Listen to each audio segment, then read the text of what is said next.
Now, yesterday was election day, and here to break down the results is a former South Carolina lawmaker, attorney, political commentator, and best-selling author, Bakari Sellers. Bakari.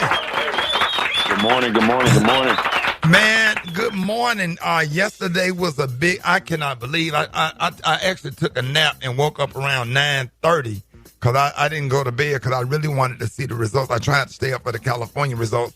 But it was exciting for Democrats. Can you break down some of the biggest wins and losses across the country for us, man? Thank you for coming on. Yeah, always, man. First of all, there weren't many losses. That's the first time Democrats can say that in a long time. Democrats won up and down the ballot. They some of the more impressive wins where they flipped two seats in Georgia on the state level for the Public Service Commission. So Democrats in Georgia really came out to vote, and that's a huge race because it shows in the South you can win if you come out and vote.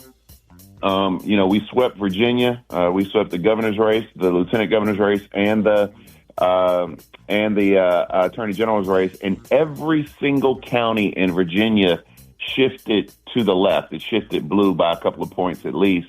We swept New Jersey. People thought that race was going to be close, but Mikey Sherrill won that race. You won the mayor of Pittsburgh.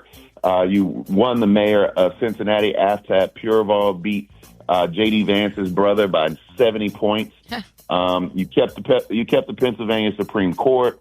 You got the last Republican off the city council in Orlando.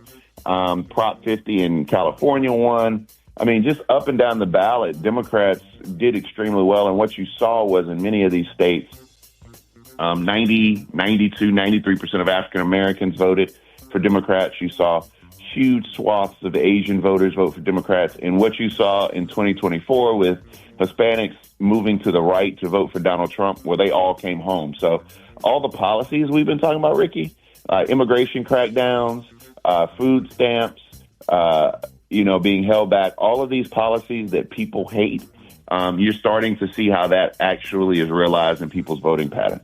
So what do you think this referendum says about the future of our country? And do you think this momentum could continue into the 2026 midterms, or is that wishful thinking? That's wishful thinking. I mean, you still have to do the work. So you still have to go out there and register voters. You still have to hammer home your messaging. You can't lose the messaging in the middle of this government shutdown that we're in. People still, their healthcare premiums are spiking up as we speak. People still are going to be hungry. One of my homeboys in Denmark just hit me up the other day asking could I help him and his family with Thanksgiving because of SNAP benefits. And food shelters are overwhelmed. They have government employees in them, and they're still not even able to step into the gap because the supply has dwindled and the demand has gone up. So I think it's wishful thinking. One of the things that you can bank on is that I do believe that Trump's grip on the Republican Party will slip, because if you lose races and you're a lame duck, people don't want to be up under you. You're already starting to see that with Marjorie Taylor Greene. Right.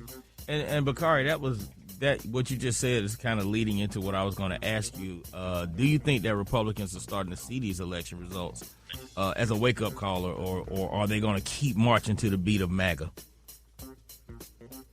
So MAGA is what I like to call Ticketmaster, right? Because it's non-transferable. Like MAGA belongs to Donald Trump. You have all these other candidates out there running around, J.D. Vance and Marco Rubio and anybody else that's running in your little small city talking about they're going to be MAGA. It only really works for Donald Trump. So it's non-transferable.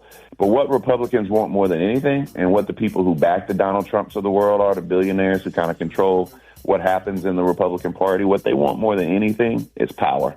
And so if they feel like they're about to lose power or power is about to slip, then yeah, you'll see them begin to adopt other candidates, adopt other pathways. And don't be surprised when Mike Johnson tries to say Democrats X, Y, Z, and then they come back to D.C., come to the table, and we get a deal worked out on this government shutdown in the next 7 days. Hey, Bakari, because of the success we just had yesterday, do you think that people that did not vote are now more inspired to vote in the future? You got to give people something to vote for. And that's the thing. I mean, we have this unique belief that people are just supposed to come out and vote. And that's kind of antiquated thought. I mean, we the people who are having this conversation right now, the few of us, we believe that it's our responsibility. But there's an entire group of folk and generation of folk that believe that voting requires there to be something to vote for. And I'm not mad at them for that. And so if we continue to message and talk about how we can improve people's lives and actually make promises that we keep, for a long period of time, Democrats made promises and did not keep them. And they talked at voters. So if they meet people where they are, keep their promises, continue to lay out the fact that Republicans are the reason we're in the ditch right now, then yeah, I think people will vote.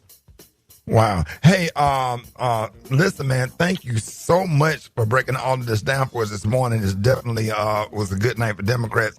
Bakari, let everybody know how you can be followed on social media.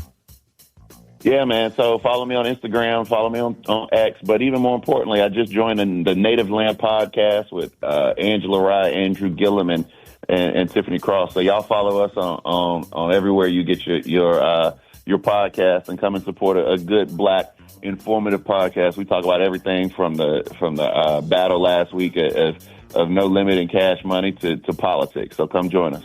There it is, y'all. Hey, love you, man. We appreciate you, and thank you for joining us. More